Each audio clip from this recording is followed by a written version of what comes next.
Esto sucede en ese tiempo, en ese espacio, en las páginas de nuestras Biblias, cuando acabamos Malaquías y hay unas hojas en blanco antes de abrir el Nuevo Testamento o Mateo.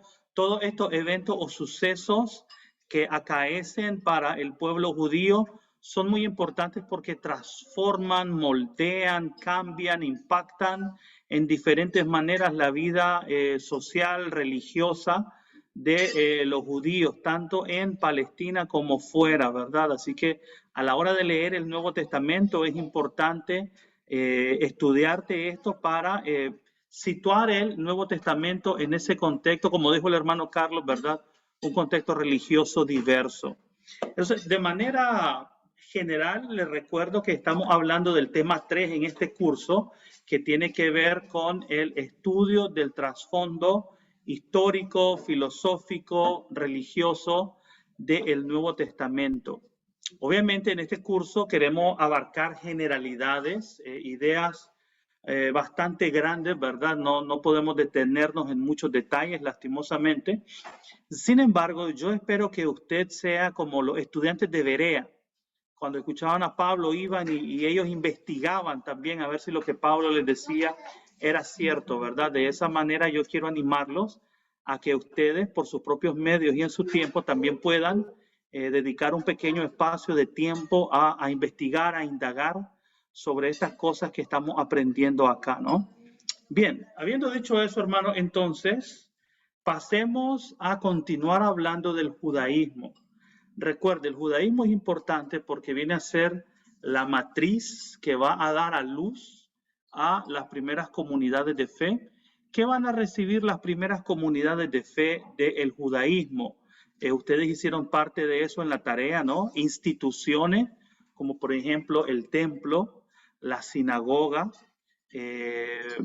fiestas judías como el Pentecostés, tradiciones judías también como la Pascua, las ofrendas o, por ejemplo, la idea, ¿no?, de reunirse a cierta hora para orar, el ayuno, etcétera. Entonces, cuestiones como esa, al entenderlas, sobre todo la influencia, ¿no?, de los autores del Nuevo Testamento usando el Antiguo Testamento, nos ayudan a situar el cristianismo dentro del judaísmo, ¿no? Eso se lo digo, hermanos, porque nosotros tenemos la tendencia, cuando digo nosotros me refiero a la Iglesia de Cristo, tenemos la tendencia de hacer una marcada y abismal separación, diferencia entre el Antiguo Testamento y el Nuevo Testamento, ¿ok? Entonces, por eso la semana pasada yo les preguntaba, comenzábamos con esta pregunta, ¿no? ¿Qué pasaba con un judío cuando se convertía a el cristianismo? Abandonaba su judaísmo y nosotros observábamos que no necesariamente, sino que abrazaba el cumplimiento de las promesas a los padres en la persona de Jesús de Nazaret.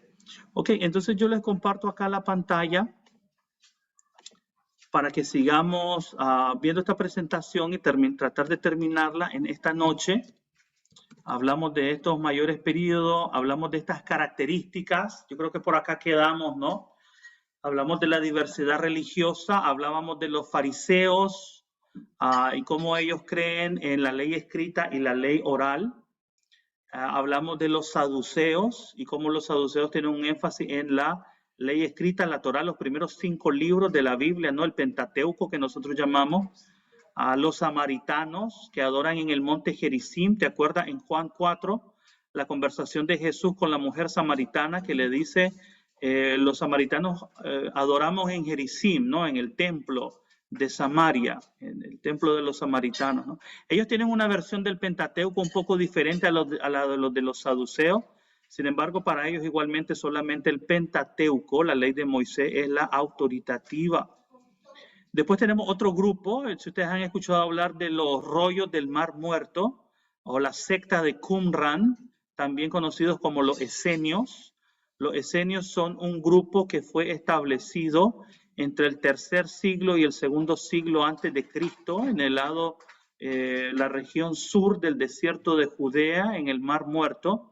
Flavio Josefo nos da información de este grupo y nos dice, ¿verdad?, que fueron establecidos por un patriarca en la comunidad al que se le conoce en los textos de Qumran como el maestro de justicia, ¿verdad? No sabemos exactamente quién es el maestro de justicia, pero ese es el título que se le da al líder y fundador de la comunidad de Qumran, o los esenios. Son un grupo dedicado al judaísmo. Ellos han roto con Jerusalén, han roto con el judaísmo establecido en Jerusalén, por ejemplo, con el Sanedrín, con el sumo sacerdote, porque consideran que sus prácticas son corruptas, porque consideran que no mantienen una línea intachable, sin mancha, de sucesión sacerdotal.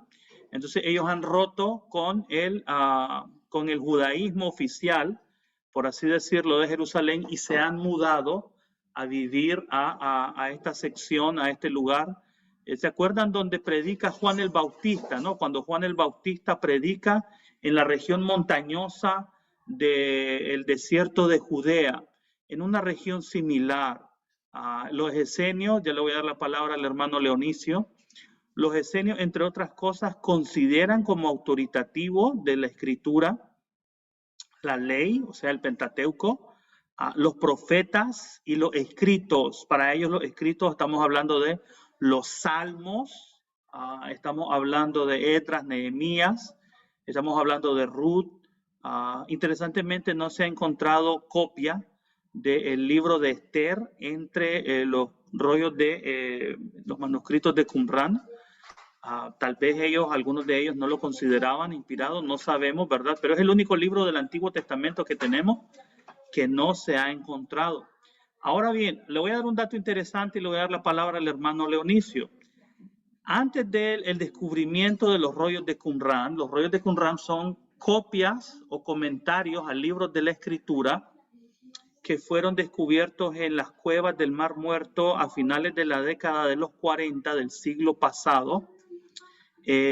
Nuestras copias más antiguas del Antiguo Testamento provenían del Códice de Leningrado, que fue elaborado aproximadamente en el siglo XI después de Cristo. Oiga bien, siglo XI después de Cristo. Esas eran las copias más antiguas que teníamos del Antiguo Testamento.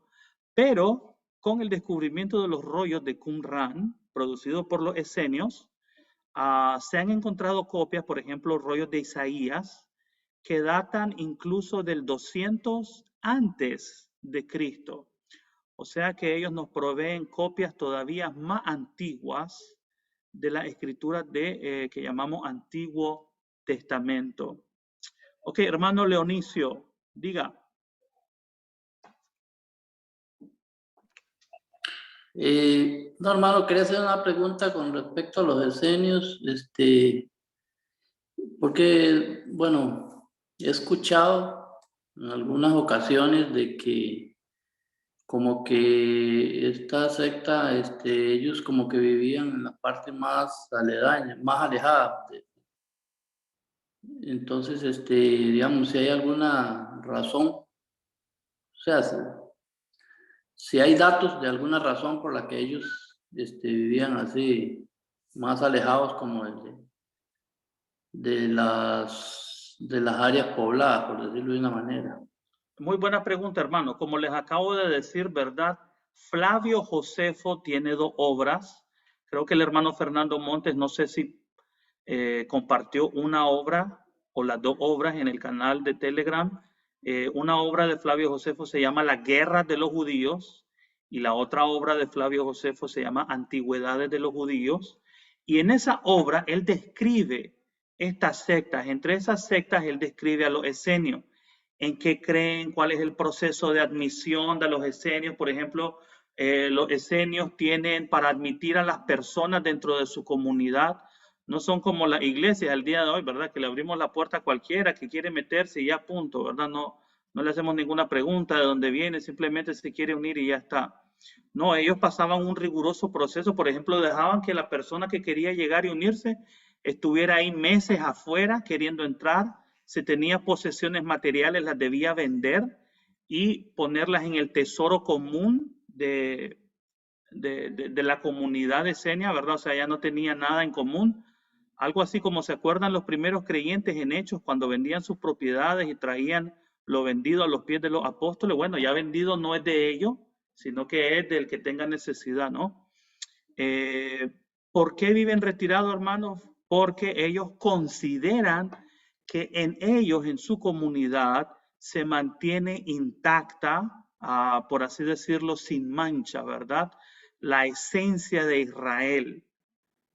Entonces ellos se han apartado del judaísmo oficial en Jerusalén, de los sacerdotes, del Sanedrín, por su corrupción política, moral y espiritual. Se han retirado y se han constituido ellos mismos en lo que nosotros llamamos una secta, ¿no? Básicamente, una secta es un grupo pequeño dentro de un grupo más grande que creen que solamente ellos son los salvos y tienen la verdad, etcétera, etcétera. Entonces, los esenios por eso se retiran, hermano, al desierto, ¿no? A fundar su comunidad aparte para no contaminarse, por así decirlo. Ellos se dedican al trabajo muy temprano en la mañana, ¿verdad? Van a trabajar el campo y cuidar ganado y a la producción, copia y conservación y el estudio de las escrituras. Espero que eso conteste su pregunta, hermano Leonicio. Muy buena pregunta. Ok, a ver, como los de los cultos de misterio. No necesariamente, hermano. Esto digamos que es como una secta, ¿verdad? Usted se quiere unir y, bueno, tiene que pasar un proceso riguroso. Usualmente en los cultos de misterio la gente no tenía que donar si tenían propiedades, ¿verdad? Y pues, básicamente aceptaban casi que a cualquiera. Estos no, los esenios le hacían una prueba. Digamos que usted se mostraba interesado en hacerse esenio, quiero ser un miembro de la comunidad. Mire, lo podían dejar hasta un año afuera esperando. Y si después del año usted seguía ahí todavía, entonces ya le podían dar la entrada otra vez, ¿ok? Eran bastante rigurosos ellos. Ok, pero lo que yo quiero que ustedes noten es que estos grupos, aunque consideran el Antiguo Testamento como autoritativo, algunos de ellos hacen más énfasis en ciertas partes del Antiguo Testamento que en otras, como su fuente de autoridad. Sí, por ejemplo, hoy en día los menonitas, hermano, ¿verdad? O cualquier grupo religioso, hermano, que se aparta de los demás y dice, solo nosotros tenemos la verdad. ¿Usted conoce algún grupo así, hermano? Cualquier grupo así cae dentro de esa descripción sectaria, ¿verdad? Muy bien, hermano. Hay otros, ¿verdad? No los vamos a ver, los celotes. Los celotes son los sicarios también. Uno de los apóstoles de Jesús es un celote. ¿Se acuerda cómo se llama? ¿Quién se acuerda cómo se llama un discípulo de Jesús que es un celote?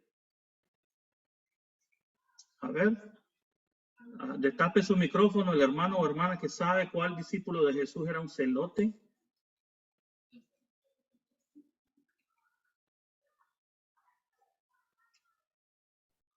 Era Simón, hermano. Simón, hermano, así es, Simón, ¿verdad? Simón el cananita. Estos eran un grupo, hermano, así como, casi como terroristas, ¿verdad? Andaban debajo de su ropa, andaban una daga, listos para clavársela a sus oponentes, ¿verdad? Imagínense sentados a la mesa Mateo, el publicano, y este Simón, celote, ¿verdad? Yo de Mateo no le despegaba el ojo a la hora de dormir, ¿verdad? Porque le podía clavar la daga en cualquier momento, pero ahí estaban los dos en ambos bandos, ¿verdad? Ambos espectros del sentir religioso y político en ese tiempo. Los terapeutas también, Flavio Josefo es el que nos da de los terapeutas, son una comunidad al norte de Egipto, en la isla de Elefantina. Y Flavio Josefo es el que nos dice de ese particular grupo. Ellos tienen una réplica ahí en esa isla elefantina, en el Nilo. Este grupo tenía una réplica del templo de Jerusalén, ¿verdad? Más chiquito, más modesto, ¿verdad? Y ahí ellos adoraban, otro grupo de judíos, ¿verdad? Herodianos, no recuerdo cuál de los evangelios nos menciona a los herodianos, pero seguramente es algún grupo favorable a la casa, a la familia de Herodes. Ok, entonces tenemos diversidad religiosa como una de las características del judaísmo de este tiempo. Y les hablaba de la unidad en la diversidad, les hablaba de estas tres cosas que están ahí en la pantalla, son las que unen a todos estos grupos que a pesar de ser diversos, sin embargo comparten estas tres cosas en común, ¿ok? La ley como revelación de Dios a Israel, la circuncisión como señal del pacto y el estatus de Israel como pueblo especial. Después de esas tres cosas, Los grupos se dividen en su interpretación de la ley. Ok, hablemos un poco, esas son las características del judaísmo, ¿verdad? En este tiempo, pero hablemos sobre la literatura judía helenística, o sea, producida en el periodo del que estamos hablando. No crea que solamente los libros que tenemos en el canon del Antiguo Testamento fueron escritos o preservados por los judíos. Hay otros libros, ¿verdad?, que aunque no están en nuestro canon, existieron, existen y fueron formativos para algunos de estos grupos judíos.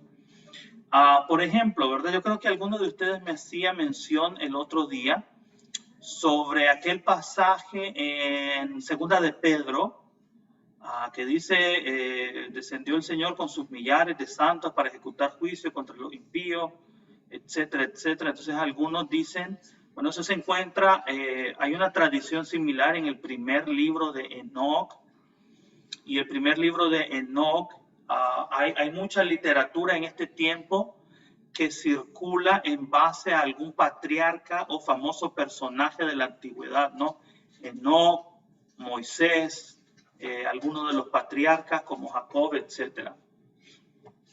Entonces, lo que nosotros tenemos acá en este tipo de literatura, ya le voy a dar algunos ejemplos, es que hay alusiones del Antiguo Testamento que en el Nuevo Testamento reflejan la historia de la interpretación de ese texto entre algunas tradiciones. Por ejemplo, yo les mencionaba primero de Enoc 1:9, en Judas 14 y 15. ¿O qué me dice usted? Déjeme ver si le comparto acá.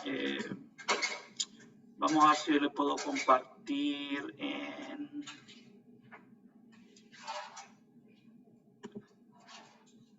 Judas 9. Vamos a ver si podemos poner Judas 9 acá.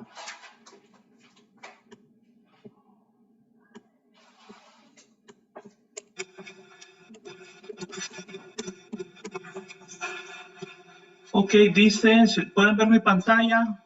Leo la Nueva Traducción Viviente, dice, pero ni siquiera Miguel, uno de los ángeles más poderosos, se atrevió a acusar al diablo de blasfemia, sino que simplemente le dijo que el Señor te reprenda.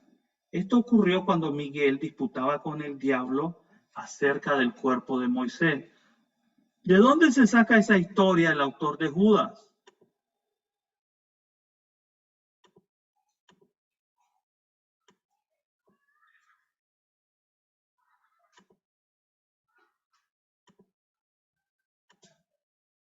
Bueno, se la saca de alguna tradición oral que existe en el judaísmo sobre la muerte de Moisés, particularmente la que encontramos recogida en una obra que se llama El Testamento de Moisés, precisamente, ¿no? O en Primera de Pedro 3, 18 al 21, ¿no? Cuando se nos habla de los ángeles que se rebelaron contra Dios en Génesis capítulo 6, cómo Dios los condenó a prisiones de oscuridad, ¿no? Eso también tiene un poco de eco. Cuando digo eco, hermano, me refiero a que es algo que los autores del Nuevo Testamento escucharon, porque es parte del ambiente religioso y de la literatura judía extrabíblica, pero no necesariamente significa que los autores del Nuevo Testamento, en este caso Primera de Pedro y Judas, están copiando literalmente de esa obra, ¿no? Porque hay algunas diferencias en los textos que nos hacen pensar que no estamos ante una cita verbal, palabra por palabra. Eso ya se los había dicho la vez pasada. Ok, ¿por qué la literatura judía helenística es importante? Bueno, porque nos ayuda a entender la exégesis o la forma de interpretar el Nuevo Testamento. Nos ayuda a ver con qué amplitud algunos autores del Nuevo Testamento estimaban algunas de estas obras que nosotros podemos encontrar en alusiones a ellas. Por ejemplo, le voy a compartir una acá. Quiero que alguien de ustedes busque Romano 1 al 16. Romano 1 al 16.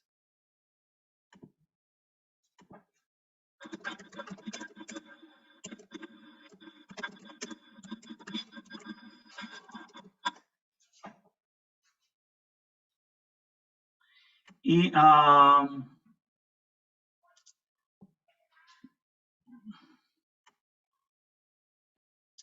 Romanos 1:16.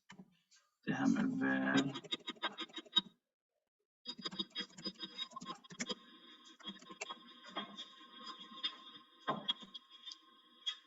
Déjame ver la Biblia de...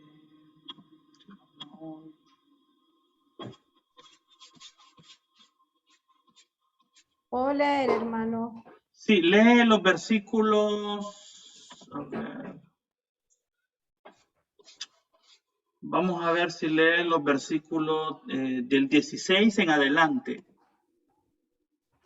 Dice, porque no me avergüenzo del evangelio, porque es poder de Dios para salvación a todo aquel que cree, al judío primeramente y también al griego.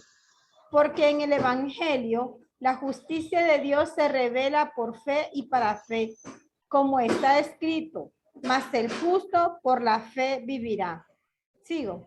Sí, siga, por favor. Porque la ira de Dios se revela desde el cielo contra toda impiedad e injusticia de los hombres que detienen con injusticia la verdad.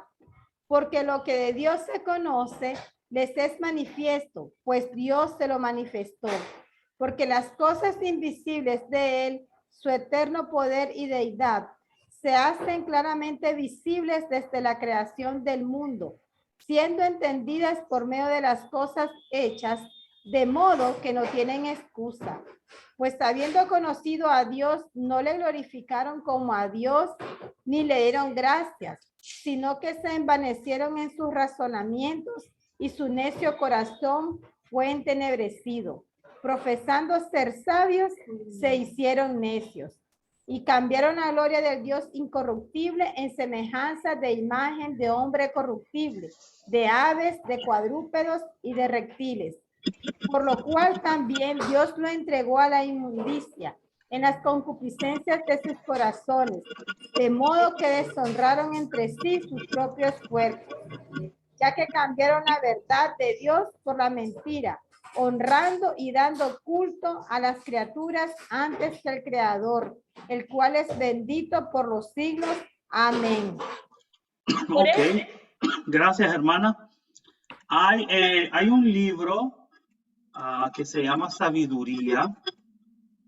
Si no me equivoco, es Sabiduría de Salomón. Se lo voy a compartir acá.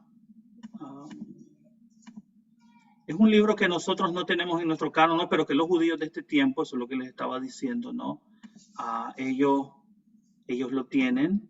Y cuando nosotros lo leemos, podemos ver que hay ecos, otra vez, ¿verdad? La idea de que existe esta tradición que acaba de leer la hermana en Romanos capítulo 13, Romanos capítulo 1, le voy a compartir acá la pantalla para que lo podamos, vamos a leer una sección solamente, ¿verdad?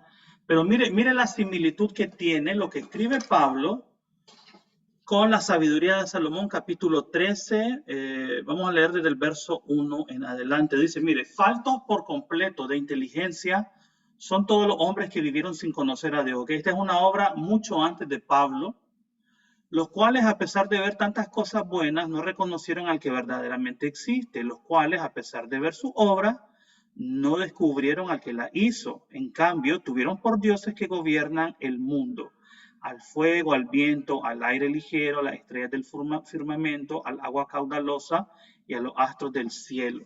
Si con la belleza de esos seres tanto se encantaron que llegaron a tenerlos por dioses, deberían comprender que mucho más hermoso es el Señor de todos ellos, pues Él es el autor de la belleza, que fue quien los creó. Por ejemplo, mire, dice, partiendo de la grandeza y de la belleza de lo creado, básicamente lo que dice Pablo, ¿no? En vez de dar culto a la creación, partamos de ahí para llegar a la idea del creador. Dice, se puede reflexionar y llegar a conocer a su creador. Y aquí está el culto a los ídolos, del que también Pablo habla ahí en el capítulo 1 de Romanos. Entonces, la idea que usted tiene, hermanos, es que hay literatura judía extrabíblica en este periodo de tiempo, que algunos autores del Nuevo Testamento, como por ejemplo Primera de Pedro, Pablo en Romanos 1, o el autor de la carta de Judas, conocen, están familiarizados con ella porque es parte del ambiente religioso judío y en alguna ocasión pueden hacer alguna alusión a ella, la encontramos en el Nuevo Testamento. Sin embargo, lo que yo no considero que es lo que sucede es de que ellos están copiando literalmente de esta obra. Me estoy explicando cuál es la diferencia. Una cosa es decir, este es conocimiento común entre los judíos y los autores del Nuevo Testamento toman prestado de algunos de estos conceptos en su obra. Y otra cosa muy diferente es decir que ellos tienen esta obra y las están citando a mano como una autoridad. A ver, hermano Leonicio, puede preguntar, hermano, dígame. Eso, hermano, entonces es como cualquier escritor de este tiempo que utilice frases de algunos, de otras personas, digamos, ya antepasado, como decir, si yo estoy escribiendo y digo y escribo alguna frase, como dijo Aristóteles, o bueno, un ejemplo, ¿verdad? O como dijo tal persona, o incluso puedo usar una frase de X personas de mi pasado, ¿verdad? Usar alguna frase, nada más, pero ¿cómo puedo decir? Como para dar más luz a lo que estoy diciendo, o aclarar más en lo que estoy tal vez escribiendo. Claro, hermano, claro. Por ejemplo, ¿quién se acuerda en qué sección, en qué parte del Nuevo Testamento Pablo cita a algún autor pagano? Como que dice lo de Epicúreos o algo así, me parece que en alguna parte habla. Sí, en Hechos 17, se lo voy a compartir acá, hermano. Mire, en Hechos 17, Pablo cita a un poeta ateniense. Acá está Hechos 17, 28. Aquí se lo subrayo, dice. Este es el discurso de Pablo en el Areópago en Atenas. Dice, porque en Dios vivimos, nos movemos y existimos, como también algunos de los poetas de ustedes. Y ese poeta, si no me equivoco, se llama Arato de Atenas, que vivió mucho tiempo antes de Pablo. Y Pablo lo cita y dice, somos descendientes de Dios. ¿Lo nota? Entonces, o como también Pablo citando a otro poeta en la carta a Tito, ¿se acuerda la carta a Tito? Dice, los cretenses, malas bestias, glotones ociosos. ¿Okay? Ahí Pablo está citando a un autor de los cretenses que vivió hace mucho tiempo, otro poeta. Entonces, es como usted dice, ¿verdad, hermano? El hecho de citarlo a ellos para darle fuerza a su argumento entre la gente, refuerza la idea de que no necesariamente está diciéndonos que las obras de estos hombres paganos son inspiradas o autoritativas, pero fueron utilizados en su ministerio para enseñar. ¿Me explico, hermano, cuál sería la diferencia? Muy bien, gracias, hermano. A ver, hermano Lamberto tiene las manos levantadas, hermano. Hermano, yo siempre pensé que cuando hablaba de esa manera en Romanos, pensé que estaba hablando de la forma de vida de las personas de ese tiempo, como Roma, que hizo varios dioses a reyes, como Egipto, que hizo dioses a animales, y pensé yo que, bueno, según vi yo un documental, dice que los judíos pasaban eh, por la estatua del rey de Roma y agachaban la cara dándole honra al rey. Entonces, según entendí yo que el apóstol Pablo, cuando iba por ahí, se dio cuenta de esos asuntos y tuvo que hacer ese argumento porque le estaban dando honra a una estatua como de hombre y lo estaban viendo como un dios declarado por Roma. Y lo mismo pasó en Egipto, según ese era mi entendimiento, que por eso el apóstol Pablo hablaba de esa manera. Ahora, sobre la autoridad que le han dado, aún hay sectas hoy en el presente que le han dado autoridad a los libros como Enoch, Para mí es literatura y me encantó. Yo lo leí, a mí me gustó, ¿verdad? Pero como literatura, porque de eso se basan a los hijos de los hombres con ángeles, ¿verdad? Haciendo ese juego a través de esos libros, dándoles autoridad como doctrina, ¿verdad? Hasta ahí había entendido yo, hermano. Pero, Ok, hermano, muy bien, ¿verdad? Sí, hay algo, tiene razón en algo de eso, hermano. Recuerde, mire, para Pablo como judío, como fariseo, hermano, Pablo cuando escribe en Romanos, él lo que quiere es demostrar la culpabilidad universal tanto de judíos como de gentiles sin la gracia de Dios. A eso va a llegar en el capítulo 3, Pablo. Pero para llegar a eso en el capítulo 3, cuando habla de la justificación por la fe, en los capítulos 1 y 2, Pablo quiere demostrar que tanto gentiles como judíos, aunque los gentiles no tienen la ley, pero los judíos la tienen, ninguno tiene un as bajo la manga al momento de presentarse ante Dios y decir, yo tengo una ventaja porque tengo la ley y soy judío, etcétera, sobre el gentil. No, aparte de la fe en Jesucristo, nadie puede ser justificado delante de Dios, es lo que Pablo va a decir. Entonces, para los judíos como Pablo, hermano, los pecados de los gentiles, los principales pecados de los gentiles son dos. Número uno, la idolatría, que es por ahí donde empieza Romanos 1:16, y obviamente la idolatría corrompe, deforma el entendimiento sobre lo divino, y eso viene a derivar en un comportamiento inmoral, la inmoralidad sexual.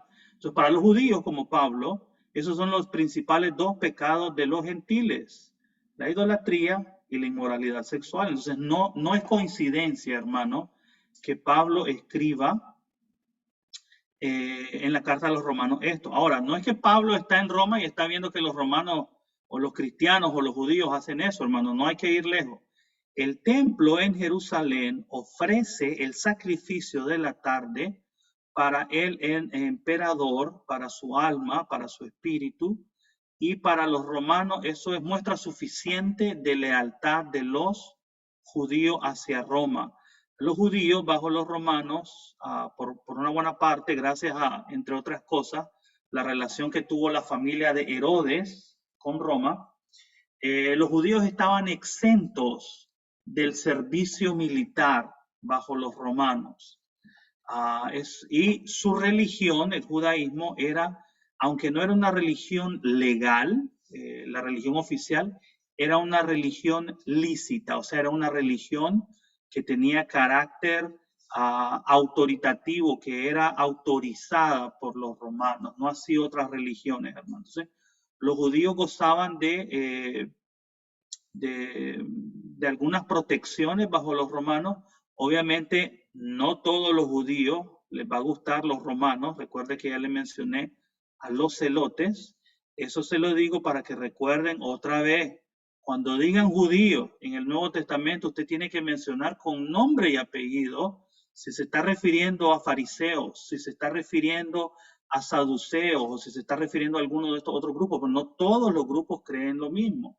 Y a la hora de entender el Nuevo Testamento nos va a hacer mejor a la hora de interpretar en el texto a cuál grupo de judíos se le está hablando. Por ejemplo, en Hechos 15, ¿cuáles son los judíos que tienen problemas con aceptar a los gentiles al cristianismo?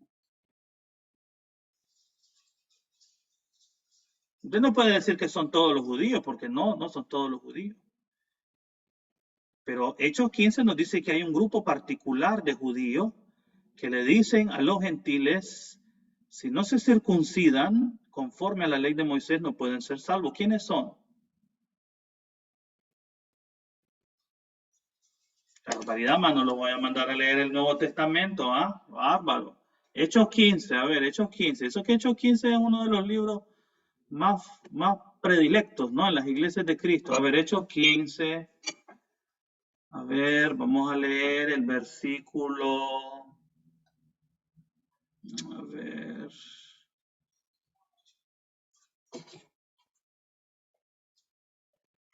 Versículo 5. A ver, lo voy a compartir aquí la pantalla para que no diga que lo estoy inventando, ¿verdad?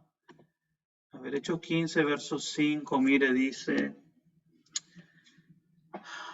Por aquel tiempo, dice el verso 1, algunos que habían ido de Judea a Antioquía comenzaron a enseñar a los hermanos que no podían salvarse si no se sometían al rito de la circuncisión conforme a la práctica establecida por Moisés. Seguimos leyendo más abajo, dice el verso 5, pero algunos fariseos que habían creído se levantaron y dijeron, es necesario circuncidar a los creyentes que no son judíos y mandarles que cumplan la ley de Moisés. Entonces, note bien que no son todos los judíos los que tienen problemas con aceptar a los gentiles. Son particularmente los fariseos. Cuando usted recuerda las cosas en las que los fariseos creen, sobre todo su énfasis en la ley oral, ¿no? Aquel, les había dicho yo, imaginarse la ley oral como un cerco que protege a la ley escrita, ¿no? La ley escrita viene a ser ese árbol. Y entonces el cerco viene a ser la ley oral. Y ellos dicen, bueno, para no violentar el cerco o lo sagrado de la ley revelada a Dios en el Sinaí, vamos a montar un cerco que le vamos a llamar la ley oral. Y bueno, hay que circuncidar a estos hermanos gentiles que están viniendo. ¿Quiénes son esos? Los fariseos. No son los saduceos, no son los esenios, no son los celotes, no son ninguno de esos, son fariseos. Ahora podemos entender un poco mejor, entonces, cuando el tema de la circuncisión viene a ser un problema en las cartas a los romanos y la carta a los gálatas, porque el trasfondo es judíos fariseos, judíos que están ansiosos porque los gentiles guarden cosas como leyes kosher o leyes kosher son la forma de preparar los alimentos y evitar algunos como el cerdo, o guardar el día de reposo o el circuncidarse. ¿Okay? Entonces yo le pregunto, ¿verdad? Y esto tiene que ver con lo que hablábamos la semana pasada. A ver, ¿cuál es el problema? ¿Que los fariseos lo sigan haciendo? ¿Pueden los fariseos que se convierten al cristianismo siguen observando la ley y sus ritos? ¿Es ese el problema o el problema es que ellos se lo están imponiendo a los gentiles? ¿Cuál es el problema? Entonces, aquí es un buen ejemplo para ver cómo este tipo de estudio nos ayuda a comprender mejor el Nuevo Testamento. A ver, hermano Leonicio, díganos. Siempre he visto eso, digamos, que cuando hay una situación del asunto de la circuncisión es de los fariseos. Excelente, hermano. Muy buen punto. Hermano Lamberto. Sí, hermano, el problema que ha sucedido entre esas sectas, tanto también ha pasado con la secta de los saduceos como los fariseos, que han querido imponer muchas tradiciones de los judíos, digámosle así, ¿no? Muchas tradiciones antiguas a los cristianos. También recordemos al apóstol Pablo discutiendo con ellos dos, con las ambas sectas, que les dijo, oye, mira, estas no creen en la circuncisión ni en los ángeles, y resultaron ellos mismos agarrándose en ese lugar, ¿no? Entonces, por eso mismo, hermano, ese es el mayor problema, la imposición de las cosas. Muy bien, hermano. Por eso les voy a traer este ejemplo. Si ustedes tienen su Biblia, perfecto, pero yo se la voy a compartir acá en la pantalla. Vamos a ir a Hechos 21. En lo que busco Hechos 21, hermana Raquel. Sí, hermano, yo creo que estaban imponiendo también, porque recordemos incluso cuando Jesús estaba, eran los escribas y los fariseos que querían imponer su forma de ser a los discípulos, que por qué no se lavaban las manos, que por qué no hacían esto, y siempre ellos estaban queriendo destacar cosas, incluyendo con los discípulos, pues entonces ellos siempre estaban queriendo imponer su forma de ser a las demás personas. Muy bien, excelente, hermana. Ellas quieren imponer su forma de ser. Yo diría que lo que ellos quieren, hermano, es que las personas se vuelvan judías primero antes de ser cristianas, ¿verdad? Entonces, aquí yo les voy a dar un ejemplo, porque hay veces nosotros leemos, hermana, usted tiene la mano levantada, ¿o ahí va a decir algo más? Hermana Raquel, ok. Les voy a dar un ejemplo en Hechos 21. Hay otro ejemplo en el Nuevo Testamento, pero por cuestiones de tiempo vamos a hablar de este, ok. Estamos estudiando del judaísmo. En las iglesias de Cristo, nosotros hemos tenido la muy mala e incorrecta percepción, ¿verdad?, de cortar con todo lo que huele a judaísmo. Todo lo que huele a judaísmo lo queremos cortar. Es falso, es peligroso y no es bueno. Es nocivo para la hora de interpretar el Nuevo Testamento. Porque nosotros pensamos que como entonces hay una nueva ley y entonces todos se van a convertir al cristianismo, si el judaísmo quedó abolido, obsoleto, etcétera, etcétera.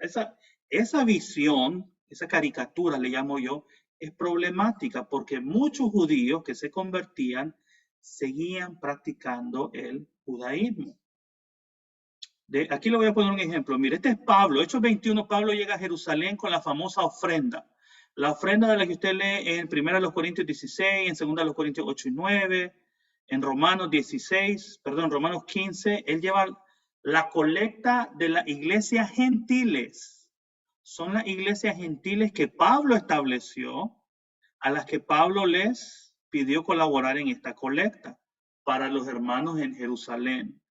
Y en Hechos 20, Pablo va con algunos, va con Lucas, va con Sópater, Gallo, va con algunos para llevar este donativo a Jerusalén en persona, ¿no? Porque él quiere construir puentes, una buena relación entre judíos y gentiles.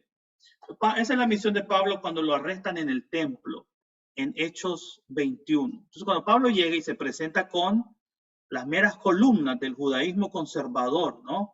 Dice el verso 18 de Hechos 21, al día siguiente, Pablo fue con nosotros para encontrarnos con Santiago, ya sabe usted, Jacobo, y todos los ancianos de la iglesia de Jerusalén estaban presentes. Después de saludarlos, Pablo dio un informe detallado de las cosas que Dios había realizado entre los gentiles mediante su ministerio. Verso 20, después de oírlo, alabaron a Dios. Luego dijeron, tú sabes, querido hermano, cuántos miles de judíos también han creído, y todos ellos siguen muy en serio la ley de Moisés. ¿Lo está notando? Hay hermanos judíos que se han convertido al cristianismo, pero siguen todavía la ley de Moisés. ¿Existe algún problema con eso? Ninguno. Nosotros nos hemos hecho el problema. Y como nosotros nos hemos hecho el problema el día de hoy, cuando leemos el Nuevo Testamento, lo leemos desde nuestra perspectiva, no desde la de ellos. Pero se le ha dicho, dice el verso 21, a los creyentes judíos de aquí, de Jerusalén, que tú enseñas a todos los judíos que viven entre los gentiles que abandonen la ley de Moisés. ¿Eso es cierto que Pablo predica eso? Respóndame antes de seguir leyendo, porque dependiendo de su respuesta vamos a ver lo que viene a continuación. ¿Enseña Pablo a los judíos que viven entre los gentiles a que abandonen la ley de Moisés? Hay que leer otra vez el Nuevo Testamento, ¿ok? Ellos han oído que le enseñas que no circuncide a sus hijos ni que practiquen otras costumbres judías. ¿Qué debemos hacer? Seguramente se van a enterar de tu llegada, lo van a querer despedazar a Pablo. Entonces, ¿cuál es la propuesta de Santiago? A ver, Pablito, verso 23. Haz lo siguiente. Hay entre nosotros 4 hombres que han cumplido su voto. Acompáñalos al templo y participa con ellos en la ceremonia de purificación y paga tú los gastos para que se rapen la cabeza según el ritual judío. Entonces todos sabrán que los rumores son falsos y que tú mismo cumples las leyes judías.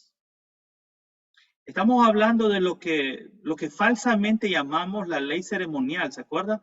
Que nosotros hacemos una división en la ley. Hay una ley moral, hay una ley ceremonial, y que la ley ceremonial fue quitada y clavada en la cruz, etcétera. Hay toda una discusión al respecto, ¿verdad?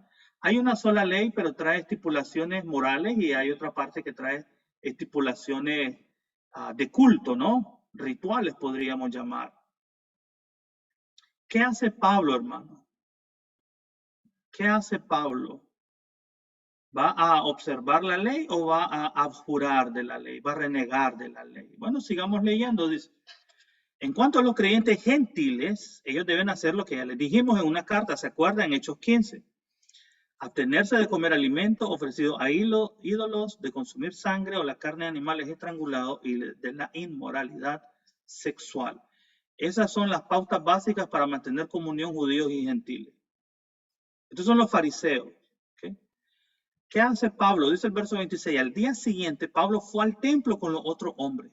Ya ha comenzado el ritual de purificación. O sea que Pablo hizo el voto y está siguiendo las leyes de los judíos para demostrar que él no le está poniendo trabas a la predicación del evangelio. Cuando estaban por cumplirse los 7 días del voto, unos judíos de la provincia de Asia vieron a Pablo en el templo e incitaron a una turba en su contra, ¿ok?